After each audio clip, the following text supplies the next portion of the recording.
ஏங்க நல்ல வாசனை வருது. என்ன சோப் யூஸ் பண்றீங்க? நான்சென்ஸ். Get out. சரிங்க.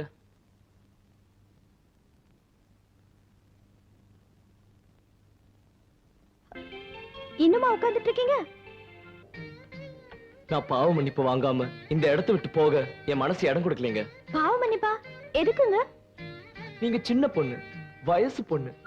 உங்களை தூக்கி தண்ணில போட்டு செய்யாத அநியாயங்களா செஞ்சுட்டு நியாயங்களா? நீங்களே சொல்லுங்க, நியாயங்களா? நான் என்ன செய்யணும்? உங்க அப்பா அம்மா வரணும். உங்க புடவைய உறவினர் பத்தி அவங்க கிட்ட சொல்லி நான் மன்னிப்பு கேட்கணும். ஐயோ, இத பத்தி எங்க அப்பா அம்மா கிட்ட வேற சொல்லணுமா? என் மனசுல இருக்க பாரத்தை நான் இறக்கி வைக்க வேணாங்களா? ஒரு மண்ணு வேணாம், நீங்க போனா போதும். அது எப்படிங்க? ஒரு பொண்ணு, அதுவும் கல்யாணம் ஆக வேண்டிய பொண்ணு, புடவை இல்லாம தண்ணியில நிக்க வச்சுட்டேனுங்களே. ஐயோ, ஊரை குட்டி தமக்கடிச்சு நீங்களே இதை சொல்லி தொலைப்பீங்க போல இருக்கே. அப்போ இந்த விஷயத்தை இப்படி அமைக்கலாம்ங்களா? Please go.